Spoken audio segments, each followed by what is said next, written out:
I would have anxiety when people would place a portion of a meal on my plate without asking for how much I would want in it.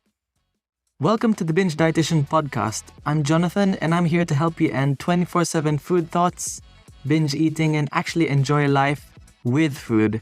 This episode is for educational and informational purposes only, not to be substituted for medical or personalized advice. Check the link in the description for my recovery resources, and let's get straight to the episode. Do you feel intense anxiety, especially when someone cooks for you?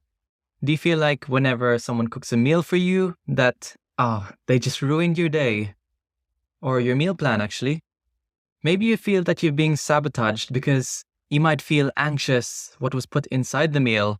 Oh, how much oil was in the meal? How much butter was in it? Oh, the portion size was too big for me. Did they add bacon? And so on. But we need to remember is that we're making peace with food. That is our goal. The person who cooked that meal is showing affection and care by taking the effort off you to prepare a meal for you. So if we're going to truly start to be free from food anxiety thoughts, as difficult as it sounds, we need to make peace with others making food for us, especially if it's our loved ones. And I understand the fear because when I was dieting so hard, I would often say no to eating out with friends because I knew that I would go over my calorie limit and I was not so sure how many calories are in the meal.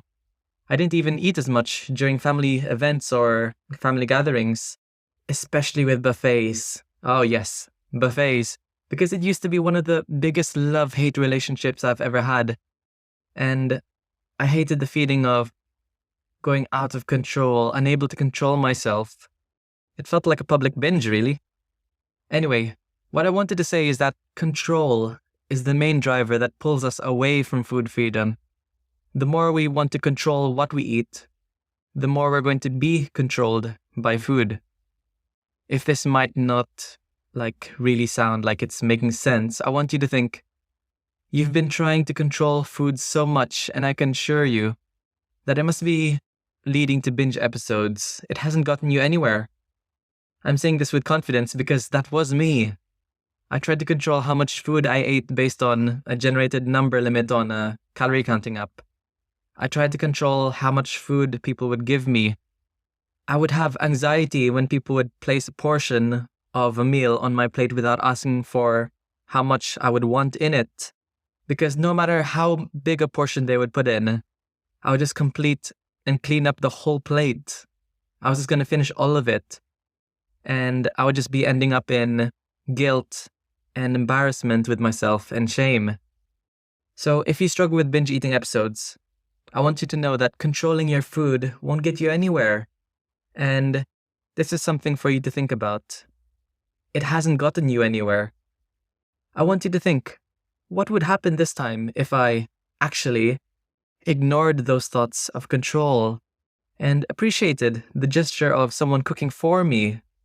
What if I became excited to find out what someone was cooking for me? What would it be like if I looked forward to food being cooked for me? I have an exercise that you can try the next time someone cooks for you. So before the food arrives or when the food is on the table, what I want you to do is to first calm yourself down, and remind yourself you're trying to make peace with food. I am trying to make peace with food. Tell yourself, I understand that this is difficult, but making peace with food is about letting go of control and to put my trust on others. When is the last time you let go of controlling food and put your trust on others that everything's going to be all right? What's the worst that's going to happen? Am I going to die if I ate the food that my loved one carefully made for me, put so much effort into me, spend several minutes or maybe an hour preparing, buying the ingredients maybe, cooking the meal for me, making sure it looks nice and presentable, smells really nice, tastes delicious? What I'm going to focus on during this mealtime is to focus on gratefulness, to thank my loved one for the food they made for me. Because at the end of the day, giving gratitude or trading your time for someone is a form of love. So this person or loved one took time out of their life to make this meal smell lovely, taste delicious, have a wonderful texture, and many more. And what I'm going to do during this meal is, after tasting it, I'm going to explain to my loved one what it tastes like. Do I enjoy it?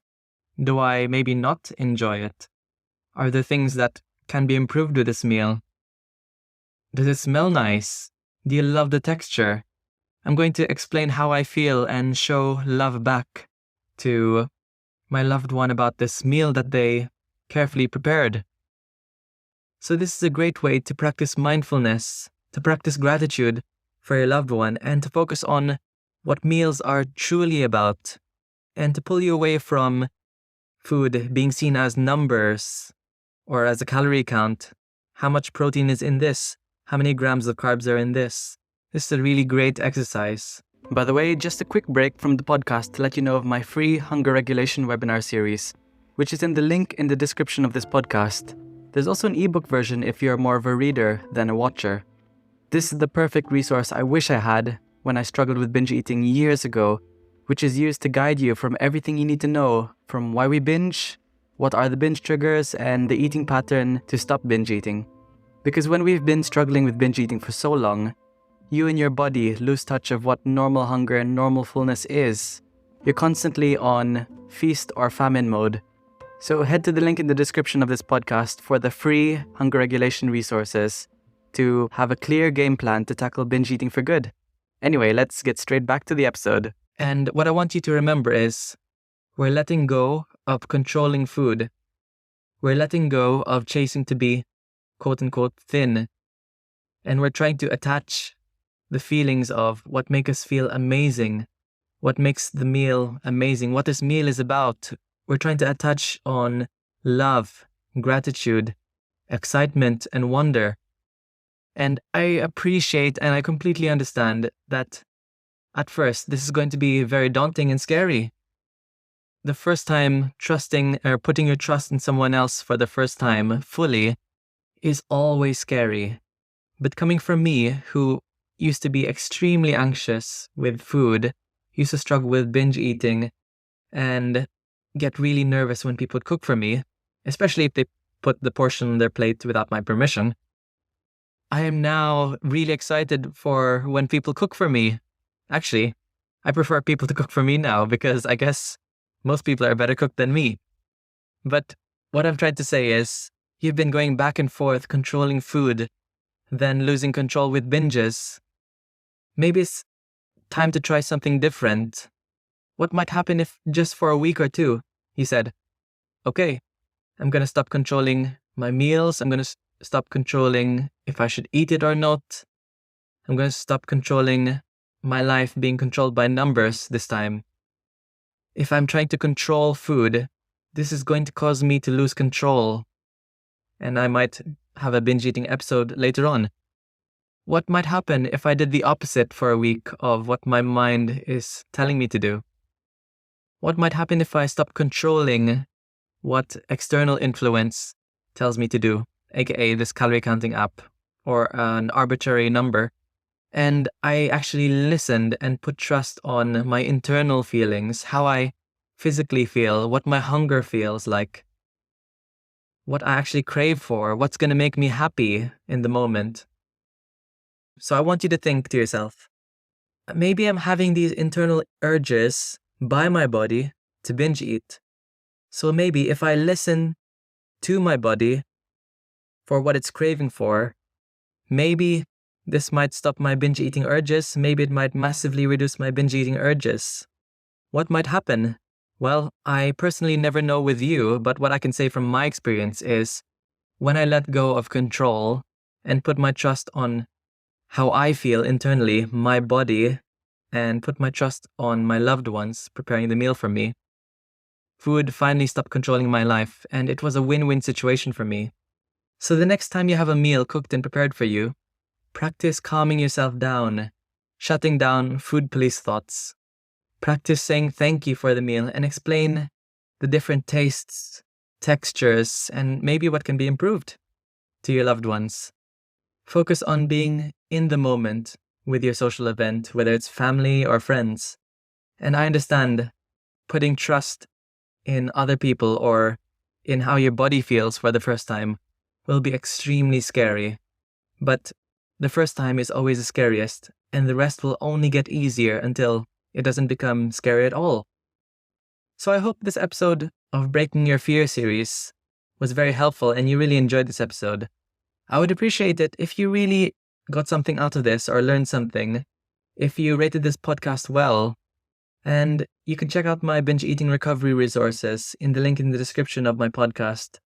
And this ranges from one-to-one coaching, my binge eating freedom course, my social media links, and my free hunger regulation webinar series.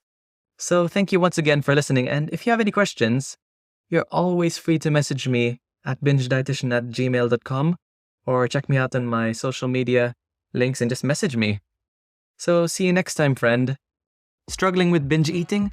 Gain access to my exclusive, self-paced binge eating freedom course found in the link in the description of this podcast. My course is everything I wish I knew when I struggled with binge eating, but it's all wrapped up into one easy-to-understand platform. You'll finally learn how to put an end to binge eating and put an end to food dictating everything you do, controlling your life. Access it now in the link in the description of this podcast.